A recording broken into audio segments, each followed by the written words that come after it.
آج کا عنوان آپ نے سماعت کر لیا ہے، سیرت مصطفیٰ جان رحمت و تعلیمات مصطفیٰ جان رحمت صلی اللہ علیہ وآلہ وسلم۔ اب میری گزارش آپ سے یہ ہے کہ آپ لوگ اپنے موبائل کو اپنی جیب میں رکھ لیں، اور چونکہ آپ سننے کے لیے آئے ہیں، اور اگر واقعی آپ سننے کے لیے آئے ہیں تو آپ حضرات بیٹھ کر کے گفتگو کو سن لیں تھوڑی دیر کے لیے۔ آئیے میں اپنی گفتگو کا آغاز اپنے امام اہل سنت نے جو اپنے آقا کی شان میں اشعار کہے ہیں انہی سے کرتا ہوں، اور آپ سے توجہ کا طالب ہوں۔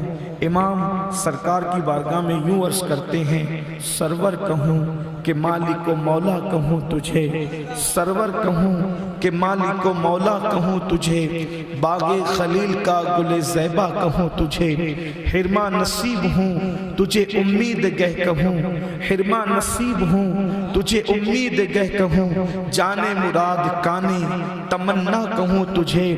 اللہ رے تیرے جسم منور کی تابشیں، اللہ رے تیرے جسم منور کی تابشیں، اے جانے جاں میں جانے تجلا کہوں تجھے، اے جانے جاں میں جانے تجلا کہوں تجھے۔ اور مجرم ہوں اپنے عفو کا سامہ کروں شہا، مجرم ہوں اپنے عفو کا سامہ کروں شہا، یعنی شفیع روزے جزا کا کہوں تجھے۔ صبح وطن پہ شام غریباں کو دو شرف، صبح وطن پہ شام غریباں کو دو شرف، بے کس نواز گے سو والا کہوں تجھے، بے کس نواز گے سو والا کہوں تجھے۔ اور تیرے تو وصف عیب تناہی سے ہے بری، تیرے تو وصف عیب تناہی سے ہے بری، حیران ہوں میرے شاہ میں کیا کیا کہوں تجھے، حیران ہوں میرے شاہ میں کیا کیا کہوں تجھے۔ کہہ لے گی سب کچھ ان کے ثنا خاں کی خاموشی، چپ ہو رہا یہ کہہ کے میں کیا کیا کہوں تجھے۔ لیکن رضا نے ختم سخن اس پہ کر دیا، لیکن رضا نے ختم سخن اس پہ کر دیا، خالق کا بندہ خلق کا آقا کہوں تجھے۔ میرے پیارے آقا صلی اللہ علیہ وسلم کے پیارے دیوانوں، مصطفیٰ جان رحمت کی سیرت اللہ اکبر، زمانے کے اندر ایک سے ایک محررین، ایک سے ایک مفکرین، ایک سے ایک خطبہ، ایک سے ایک داعیان دین، ایک سے ایک دماغ والے، ایک سے ایک شعور والے، ایک سے ایک دیدہ ور، ایک سے ایک سخنور پیدا ہوتے رہے، حضور کی شان بیان کرتے رہے۔ یاد رکھنا جس کی بھی شان بیان ہوتی ہے، جو بھی شان بیان کرتا ہے، اللہ اکبر، جب شان بیان ہوتی ہے تو اس کی شخصیت نکھرتی چلی جاتی ہے، جب شان بیان ہوتی ہے تو اس کا مقام نکھرتا چلا جاتا ہے۔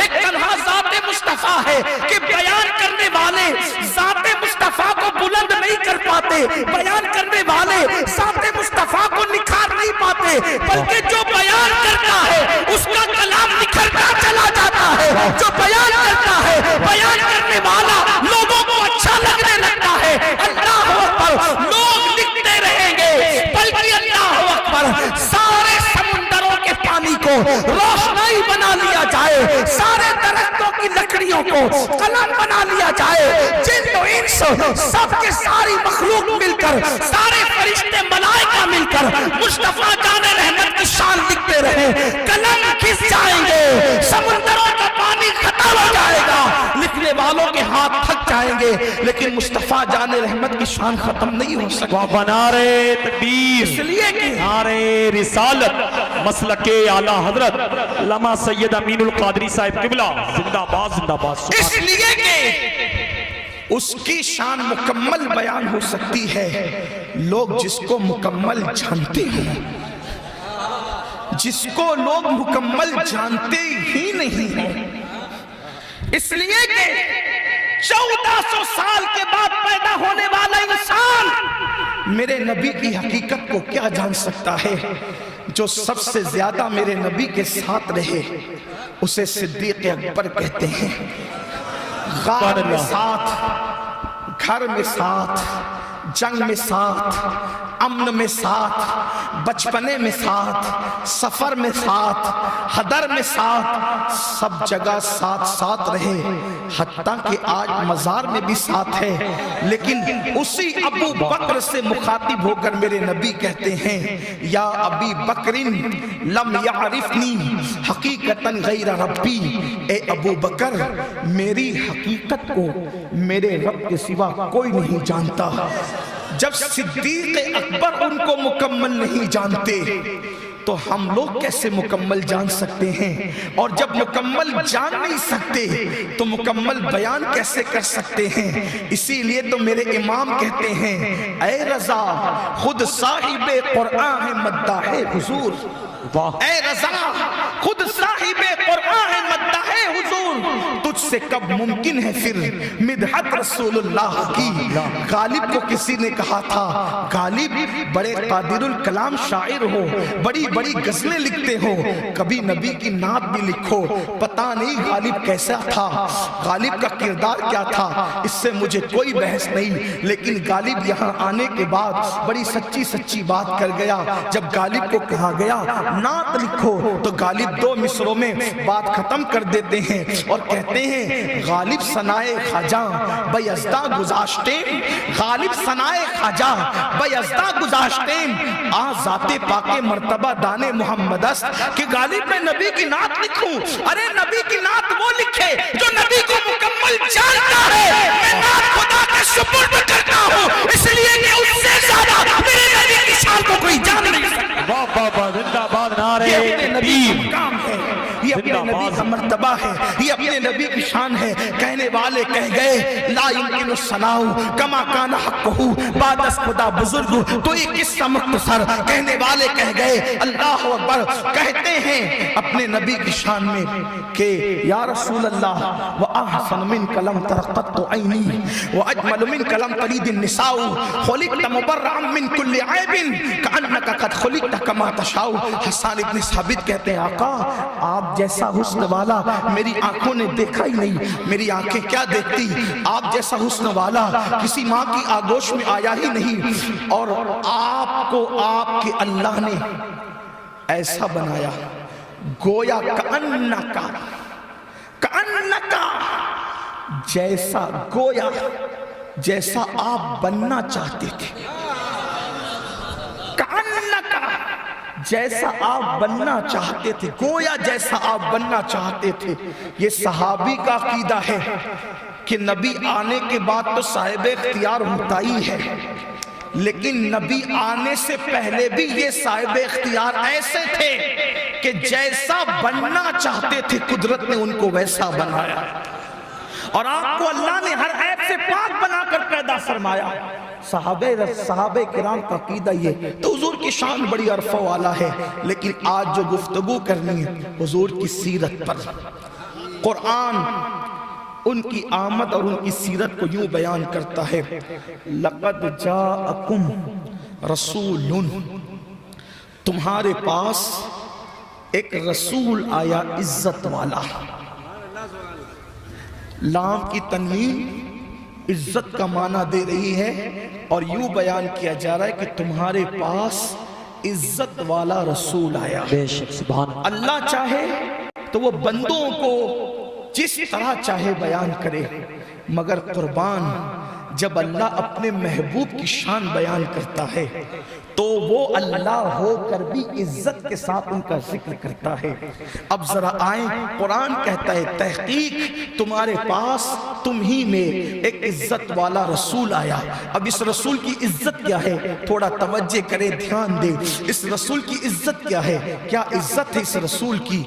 سونا مردوں کے لیے حرام ہے، لیکن اس رسول کی عزت یہ ہے کہ اگر یہ سراقہ ابن مالک پر حلال کر دے تو کسی کو کوئی اعتراض کرنے کی گنجائش نہیں ہے۔ ریشم مردوں پہ حرام ہے، لیکن یہ عبد الرحمن ابن عوف کے لیے حلال کر دے تو کسی کو اعتراض کی کوئی گنجائش نہیں ہے۔ یہ ایسا عزت والا رسول ہے، نگاہ اٹھے گی تو قبلہ بدل جائے گا۔ یہ ایسا عزت والا رسول ہے کہ اللہ اکبر، چاند اس کے اشاروں پر جو ہے وہ کھلونا بن کر کے جھومتا ہوا نظر آئے گا۔ یہ ایسا عزت والا رسول ہے، یہ چاہیں گے تو سورج کو پلٹا دیں گے۔ یہ ایسا عزت والا والا رسول ہے، اشارہ کریں گے تو چاند کو ٹکڑے کر دیں گے۔ یہ ایسا عزت والا رسول ہے کہ جلدی میں سفر میں اگر 4 رکعت والی نماز کو 2 رکعت پڑھیں گے تو اب یہ نہیں کہا جائے گا کہ محبوب آپ نے 4 والی جلدی میں 2 پڑھ دی، اٹھیے پھر 4 پوری کیجئے۔ نہیں نہیں، اللہ کے نزدیک ان کی عزت یہ ہے کہ 4 کی نیت کر کے اگر 2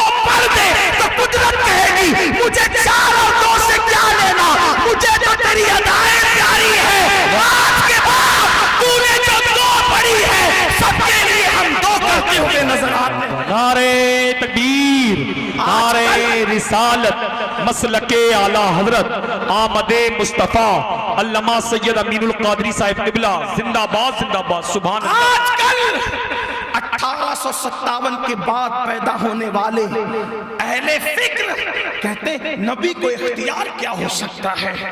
ارے سفر میں جو تو 4 والی 2 پڑھتا ہے یہ اختیار مصطفیٰ کی خیرات ہے۔ ام المومنین حضرت عائشہ صدیقہ سے کسی نے پوچھا سفر میں قصر کیوں کرتے ہیں، یعنی جو ظہر کی، عصر کی اور عشاء کی 4 والی ہے وہ 2 کیوں پڑھتے ہیں؟ حالانکہ آدمی سفر میں گھر میں بھی پڑھے، مسافر حالت سفر میں گھر میں بھی پڑھے تو 4 والی اسے 2 ہی پڑھنی ہے۔ کیوں 2 پڑھنی ہے؟ قرار ہے تو 2 پڑھنی ہے، فرار ہے تو 2 پڑھنی ہے۔ کیوں 2 پڑھنی ہے؟ اس لیے ام المومنین اس سے پردہ اٹھا کر اختیارات مصطفیٰ کو اور عزت رسول کو ثابت کرتی ہے۔ فرماتی ہیں حضور کو مدینے جانے میں سفر ہجرت میں جلدی تھی، مکے سے نکلے اپنے یاروں کے انتظار اور بار بار گھر سے باہر نکل کر اپنے ہاتھوں پہ ہاتھ رکھ، اپنی آنکھوں پہ ہاتھ رکھ کر نبی کو تکنے کا وہ منظر حضور کو یاد آتا تھا۔ حضور لوگوں کو تڑپانا نہیں چاہتے تھے، اس لیے حضور جلدی جلدی سفر طے کرنا چاہتے تھے۔ اللہ اکبر۔ ام المومنین کہتی ہے حضور جلدی میں تھے، 4 کی نیت کی، 2 پہ سلام پھیرا، قدرت کو ادا پسند آ گئی۔ پیارے ہمیں تو تیری ادا سے پیاری ہے، تو نے 4 والی 2 پڑھ لی، اب قیامت تک کسی کو قرار ہو یا فرار ہو، جلدی ہو یا آرام ہو، ہم اس کو 2 ہی پڑھوائیں گے، ہم رکعتیں نہیں دیکھیں، ہم تو تیری اداؤں کو دیکھیں، تیری صورت سمان سے نرالی، تیری ہر ادا پیارے ذلیل زندہ باد زندہ باد۔ سبحان اللہ سبحان اللہ ماشاءاللہ۔ آپ دیکھیں یہ عزت والا رسول، عزت ہمیں لوگ تانا دیتے ہیں، ان سنیوں کو کیا ہوا؟ یہ نبی کو اتنا بڑھا دیتے ہیں کہ خدا سے ملا دیتے ہیں۔ ہم کہتے ہیں وہ خدا ہی کیسا ہے جو مخلوق سے جس کی شان مل جاتی ہے، نہ ہمارا نبی ایسا ہے نہ ہمارا خدا ایسا ہے۔ دراصل وہ خدا کو اتنا چھوٹا اسی لیے مانتے ہیں کہ وہ خدا کی توحید اپنے مولویوں سے سنتے ہیں اور نبی کی شان ہم سے سنتے ہیں، اس لیے عاشقوں کے سامنے ان کو اپنا خدا چھوٹا لگنے لگتا ہے۔ اگر خدا کی توحید بھی وہ ہم سے سنے اور نبی کی شان بھی ہم سے سنے تب ان کو پتا چلے گا کہ توحید کسے کہتے ہیں۔ توحید بیان کرنے کا حق تو ان کو ہے بھی نہیں، جنہیں توحید 1857 کے بعد انگریزوں کے میس سے ملی ہے، انہیں توحید بیان کرنے کا کیا حق ہے؟ جو کہتے ہیں کہ اللہ صاحب جو ہے وہ جب چاہتے ہیں غیب جان لیتے ہیں، وہ کون سے آپ کے خدا ہیں جو جب چاہتے جان لیتے، مطلب پہلے انہیں خبر نہیں ہوتی۔ نادانوں سنو، اگر خدا کی توحید سننا ہے تو میرا عنوان توحید نہیں ہے، لیکن بات آ گئی ہے تو بیان کرنا چاہتا ہوں۔ اگر آپ کا ذوق سلامت ہے تو میں اب توحید بیان کرنے لگا ہوں، لیکن سنو بات یہی ہے کہ وہ توحید اپنے مولوی سے سنتا ہے اور رسالت ہم سنیوں سے سنتا ہے، اہل سنت کے امام کے غلاموں سے سنتا ہے، تو ان کو خدا چھوٹا لگنے لگتا ہے۔ اگر تم نے توحید اور رسالت دونوں ہم سے سنی ہوتی، اب آؤ ذرا توحید سن لو۔ اگر سننا چاہتے ہو میرے پیارے آقا صلی اللہ علیہ وسلم کے دیوانوں، ذرا توحید سن لیں۔ میرے علماء جو مجھ سے علم عمل تقوی میں بہت بڑے ہیں، میں ان کے سامنے بطور سبق توحید پڑھنا چاہتا ہوں، غلطی کروں گا تو میری اصلاح کریں گے۔ ہمارا ممبر بڑا اہم ممبر ہے، دیکھو اللہ کی توحید سن لو۔ مصطفیٰ جان رحمت وہ ہے جو اشارہ کرتے ہیں تو چاند ٹکڑے ٹکڑے ہو جاتا ہے. مصطفیٰ جان رحمت وہ ہے کہ جو اشارہ کرتے ہیں تو سورج پلٹ آتا ہے. مصطفیٰ جان رحمت وہ ہے جو کنکریوں کو کلمہ پڑھاتے ہیں. مصطفیٰ جان رحمت وہ ہے جو درختوں کو اپنے پاس بلاتے ہیں. مصطفیٰ جان رحمت وہ ہے جو جابر کے بچوں کو آواز دے کر زندگی عطا کر دیتے ہیں. مصطفیٰ جان رحمت وہ ہے جو سرود حنانہ کو روتا ہوا چپ کرا دیتے ہیں. مصطفیٰ جان رحمت وہ ہے کہ جن کے ساتھ چلتے چلتے جبریل کے بازو تھک جاتے ہیں. تھکے تھے روح امین کے بازو, کہاں وہ دامن, کہاں وہ پہلو, رکاب چھوٹی, امید ٹوٹی, نگاہ حسرت کے ولولے تھے. اللہ اکبر. مصطفیٰ جان رحمت وہ ہے کہ اللہ اللہ سارے انسان اللہ کے قانون کے پابند ہیں. میرا نبی وہ ہے, میرا نبی وہ ہے, میرا نبی وہ ہے کہ قانون وہ جو کر دے وہی قانون بن جاتا ہے, وہ بول دے وہی قانون بن جاتا ہے, کسی بات میں چپ رہ جائے وہی قانون بن جاتا ہے. مصطفیٰ جان رحمت وہ ہے آسمانوں کو پار کر کے عرش کے پرے جاتے ہیں, لامکاں پہ جاتے ہیں. مصطفیٰ جان رحمت وہ ہے انبیاء جن کے پیچھے ہاتھ باندھ کر کے مسجد اقصی میں کھڑے رہتے ہیں. نماز اقصی میں تھا یہی سن آیا مانی یہ اولا کی ہے دست بستہ وہ پیچھے حاضر جو سلطنت آگے کر گئے تھے. مصطفیٰ جان رحمت وہ ہے کہ اللہ اکبر, اللہ اکبر, اللہ اکبر. ان کی انگلیوں سے پانی کے چشمے جاری ہوتے ہیں. مصطفیٰ جان رحمت وہ ہے لکڑی کو ہاتھ لگا دیتے ہیں تو لکڑی روشن ہو جاتی ہے. مصطفیٰ جان رحمت وہ ہے کسی کے چہرے پہ ہاتھ پھیر دے تو ہاتھ وہ چہرہ منور ہو جاتا ہے. مصطفیٰ جان رحمت وہ ہے قتادہ کی آنکھ نکل جائے تو تھوک لگا کر کے ان کی آنکھ کو چھپکا دیتے ہیں. اللہ اکبر. کسی کی پنڈلی ٹوٹ جائے لعاب لگا کر کے پنڈلی کو درست کر دیتے ہیں. مولا علی کی اگر آشوب چشم ہو لعاب لگاتے ہیں, آشوب چشم ختم ہو جاتا ہے. مصطفیٰ جان رحمت وہ ہے صلی اللہ علیہ وآلہ وسلم کھاری کنویں میں تھوک ڈالتے ہیں تو کنویں میٹھے ہو جاتے ہیں. مصطفیٰ جان رحمت وہ ہے کنویں میں پانی اندر ہوتا ہے, تھوک ڈال دیتے ہیں تو پانی اوپر آ جاتا ہے. مصطفیٰ جان رحمت کے لعاب الگ الگ کام کرتے ہیں. غصے میں کسی پہ تھوک دے تو اس کا چہرہ جل جائے, پیار سے کسی پہ تھوک ڈال دے تو دن بھر اس کو پیاس نہ لگے, بچوں کو چٹا دے دن بھر بچوں کو پیاس نہ لگے, کھاری کنویں میں ڈالے تو کنویں میٹھے ہو جائے. اللہ اکبر. جب میرے نبی کو دیکھا, میرے نبی کو دیکھا, درخت پاس آتے ہیں, لکڑیاں بولتی ہیں, جانور سجدہ کرتے ہیں, ہرن فریاد کرتی ہے, اونٹ آ کر کے فریاد کرتے ہیں, نابیناؤں کو بینائی عطا کرتے ہیں, مردوں کو زندگی عطا کرتے ہیں. اللہ اکبر. ڈوبا سورج پلٹا لیتے ہیں, چاند کے دو ٹکڑے کرتے ہیں. انسانیت حیران ہو کے کہتی ہے ہم تو درختوں کی پوجا کر رہے تھے لیکن یہ تو ہمارے خدا کو بلا لیتا ہے, تو کیا یہ خدا ہے؟ اللہ اکبر. دنیا چاند کے آگے ہاتھ جوڑ کر کھڑی تھی. جب چاند کے ٹکڑے ہوتے ہیں تو لوگ کہتے ہیں یہ اشارے سے ہمارے خدا کو توڑ دیتا ہے, تو کیا یہ خدا ہے؟ اللہ اکبر. آپ مجھے بتائیں دنیا کے اندر کوئی اتنا بڑا طاقتور پیدا نہیں ہوا کہ جو اشارے سے کوئی چیز توڑ دے. جی بے شک. ایک انگلی سے تو کاغذ بھی پھاڑا نہیں جا سکتا, ایک انگلی سے کاغذ بھی پھاڑا نہیں جا سکتا. ایک انگلی سے چاند کیسے توڑا جا سکتا ہے, لیکن ایک انگلی سے چاند توڑنے والے نے توڑ کر کے بتایا. کیسے بتایا؟ میرے امام کہتے ہیں اور بڑے مزے میں کہتے ہیں ماہ شب گشتہ کی صورت دیکھو, ماہ شب گشتہ کی صورت دیکھو, کعبتے مہر کی رجعت دیکھو, مصطفیٰ پیارے کی قدرت دیکھو, کیسے اعجاز ہوا کرتے ہیں. اللہ اکبر. جب میرے نبی نے چاند توڑا تو چاند کے پجاریوں نے کہا یہ ہمارے خدا سے بڑا ہے کہ اس نے چاند توڑ دیا.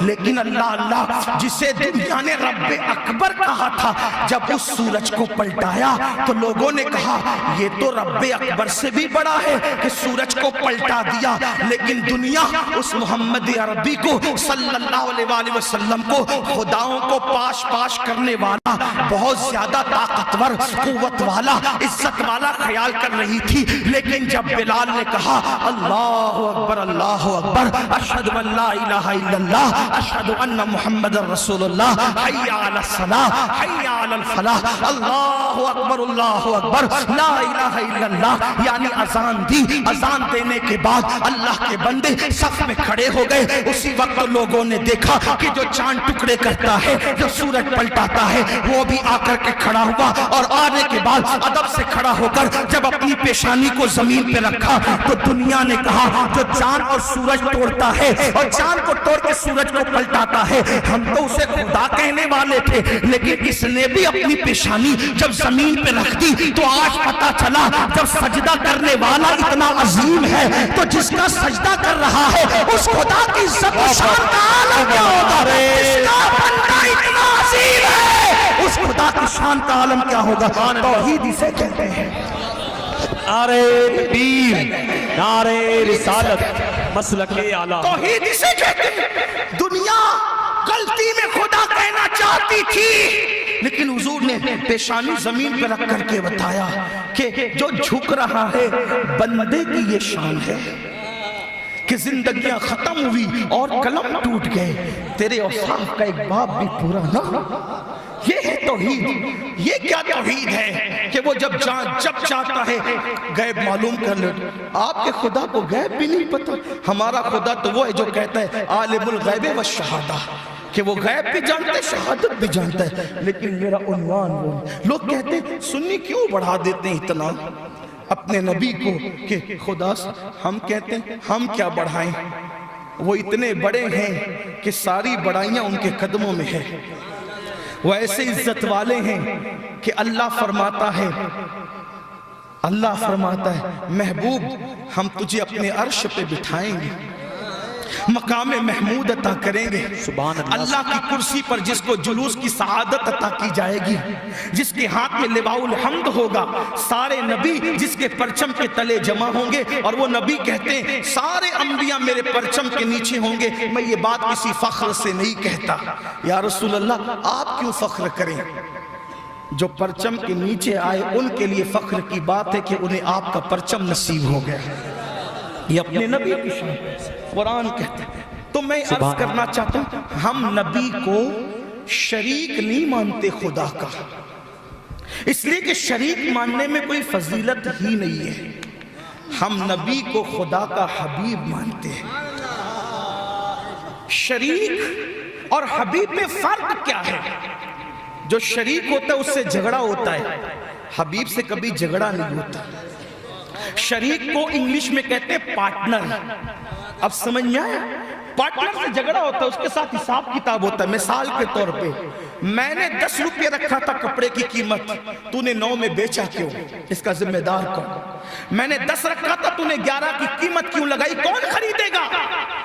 1 روپے پر پارٹنر سے پارٹنرشپ ٹوٹ جاتی ہے، جھگڑا ہوتا ہے۔ 1 روپیہ کہاں گیا بتاؤ، 1 روپیہ کہاں گیا بتاؤ، 1000 روپے کہاں خرچ کی بتاؤ۔ یہ پارٹنر شریک کا حال ہے۔ جو 1 روپیہ اور 1000 روپے کے لیے لڑ رہا تھا حساب میں، گھر پہنچا، بیٹے نے کہا ابو آپ جانتے ہیں ایک بہترین کار آئی ہے یا بہترین بائک آئی ہے شو روم میں، ابو میں لینا چاہتا ہوں۔ بیٹے کوئی بات نہیں جاؤ لے لو۔ ارے میاں جی آپ تو 1000 روپے کے لیے پارٹنر سے لڑ رہے تھے اور یا 5 لاکھ روپے کی آپ نے بائک 1 منٹ میں 1 لمحے میں بغیر توقف کے دلا دیا۔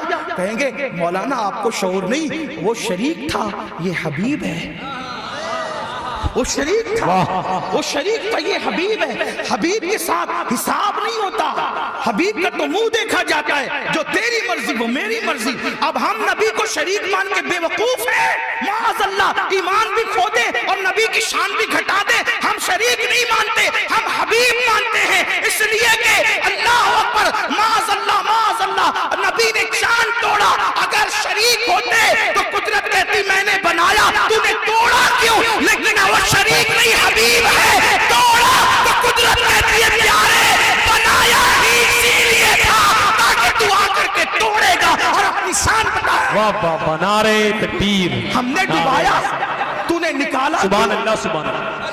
ہم نے ڈبایا تو نے نکالا کیوں؟ محبوب آج ڈبایا ہی اسی لیے تھا تاکہ تو نکال کر اپنی شان بتائے گا۔ اور میرے امام تو کہتے ہیں میں تو مالک ہی کہوں گا، مالک کہوں گا نہیں، ایک ہے مالک کہنا اور مالک ہی کہوں گا۔ واہ، لوگ کہتے ہیں سبحان اللہ، یہ تم اعلیٰ حضرت کیا کرتے ہو؟ ہم کہتے ہیں ذرا کوئی ایسی بات بھی کرے تو اس کا بھی ذکر کریں، اس لیے کہ نبی کا جو غلام ہے ہمارا وہ امام ہے۔ واہ واہ، کہتے ہیں میں تو مالک ہی کہوں گا، کہ وہ مالک حبیب یعنی محبوب و محب میں نہیں میرا تیرا. یہ عزت والا رسول کہ جب قیامت کا دن ہوگا سارے اولین اور آخرین ان کی تعریف کریں گے, خود اللہ بھی ان کی تعریف کرے گا. اس وقت دعا کرنے والوں نے دعا کی ہے, صبا وہ چلے کہ باغ پھلے, وہ پھول کھلے کہ دن ہو بھلے, لوا کے تلے ثنا میں کھلے, رضا کی زباں تمہارے لے. گویا کہ میدان محشر بھی انہی کی تعریف و توصیف کے لیے منعقد ہوگا. فقط اتنا سبب ہے انعقاد بزم محشر کا کہ ان کی شان محبوبی دکھائی جانے والی ہے. لقد جاءکم رسول, تمہارے پاس عزت والا رسول آیا. کیا عزت ہے, کیا عزت ہے, زہے عزتو اطلاع محمد کہ ہے عرش حق زیر پائے محمد. سبحان اللہ. عزت والا رسول. اب پتا چلا حضور کی عزت کیا ہے. یہ تو اشارے ہیں, حقیقت تو کوئی جانتا نہیں. حقیقت تو جبریل کو بھی نہیں پتا ہے کہ ان کی حقیقت کیا ہے, صدیق کو بھی نہیں پتا ان کی حقیقت کیا ہے. ان کی حقیقت تو اللہ جانتا ہے. اور پھر قرآن کہتا ہے یہ عزت والا رسول. اب شان کیا ہے, کیا شان ہے؟ عزیز علیہ ما عنتم حریص. اس رسول کی شان یہ ہے کہ تمہارا مشقت میں پڑنا, تمہارا مشقت میں پڑنا ان پر بڑا گراں گزرتا ہے. تمہارا مشقت میں پڑنا ان پر بڑا گراں گزرتا ہے. اور یہ اللہ کی بارگاہ میں تمہارا بھلا چاہنے میں بہت زیادہ طلب کرنے والے ہیں, اور مومنوں پر کمال مہربان مہربان. اب یہاں پر بات بہت طویل نہ کرتے ہوئے آپ کی اختتام کی طرف لے جانا چاہتا ہوں بات کو. دیکھو اللہ کہتا ہے تمہارا مشقت میں پڑنا ان پر بڑا گراں گزرتا ہے. دیکھو کسی کا مشقت میں پڑنا اسی وقت کسی پہ گراں گزر سکتا ہے جب وہ آپ کی مصیبت سے باخبر ہو. اگر مصیبت سے بے خبر ہوگا تو آپ کو اس کی تکلیف کا کوئی احساس نہیں ہوگا. مثال کے طور پر اللہ نہ کرے, ہزار بار نہ کرے, کسی کے ساتھ ایسا ہو, جلسے میں بیٹھا ہے, بیٹا بیمار ہو گیا, ہاسپٹل ایڈمٹ ہو گیا, یہاں وہ تو نعرے لگا رہا ہے, چائے پی رہا ہے, ہنسی مذاق کر رہا ہے. کیوں؟ اس لیے کہ بیٹے کی تکلیف کی خبر نہیں ہے, اس لیے بے چین نہیں ہوا. بے چین کب ہوگا؟ جب خبر ہوگی. قرآن کہتا ہے اے میرے محبوب کے غلاموں, تمہارا مشقت میں پڑنا میرے محبوب کو بے چین اور بے قرار کر دیتا ہے. پتا چلا کائنات میں کوئی بندہ ایسا نہیں ہے جس کی مصیبت میرا محبوب جانتا نہیں ہے. تم سب کی مصیبت جانتے ہیں اور بے چین ہو جاتے ہیں, بے قرار ہو جاتے ہیں. یہ ہے میرے نبی کی شفقت امت کے ساتھ. اب بس حضور کے اسی وصف پر گفتگو ہوگی اور گفتگو مکمل ہو جائے گی. میرے آقا کے دل میں امت کے لیے شفقت کیا ہے, امت کے لیے پیار کیا ہے, امت کے لیے محبت کیا ہے. یاد رکھنا ہزاروں کروڑوں امتی مل کر میرے ایک نبی سے اتنا پیار نہ کر سکے. تنہا میرے نبی نے اپنی امت سے جتنا پیار کیا, مسلمانوں سے بھی پیار کیا, کافروں سے بھی پیار کیا, انسانوں سے بھی پیار کیا, پتھروں سے بھی پیار کیا, جانوروں سے بھی پیار کیا. آؤ مسلمانوں اب تھوڑی دیر کے لیے دل تھام کر اپنے نبی کی شفقتیں سن لو, اپنے نبی کا پیار سن لو. اپنے آقا ہم سے کتنا پیار کرتے ہیں, اپنے آقا ہم سے کتنی محبت کرتے ہیں, اپنے آقا ہم سے کتنی الفت کرتے ہیں. حضور کو درد ہے تو ایک درد ہے, حضور کو فکر ہے تو ایک فکر ہے کہ میرا کوئی امتی جہنم میں نہ جائے. بلکہ جب قرآن کی آیت آئی نا وَلَا سَوْفَ يُعْتِيكَ رَبُّكَ فَتَرْضَىٰ, اے محبوب آپ کا رب آپ کو اتنا عطا کرے گا کہ انقریب آپ راضی ہو جائیں گے. انقریب آپ کا رب آپ کو اتنا عطا کرے گا کہ آپ راضی ہو جائیں گے. حضور کہتے ہیں میں اس وقت تک راضی نہیں ہوں گا جب تک میرا ایک امتی بھی جو ہے وہ جہنم کے اندر رہے گا. میرے آقا علیہ السلام کے دیوانوں, بالخصوص جوانوں سے مخاطب ہوں. یاد رکھنا میری قوم کے جوانوں, میری مائیں اور بہنیں یہاں موجود ہیں, میں ان کی بھی توجہ چاہتا ہوں. ہماری ماں ہم سے اتنا پیار نہیں کرتی جتنا ہمارے نبی نے ہم سے پیار کیا ہے.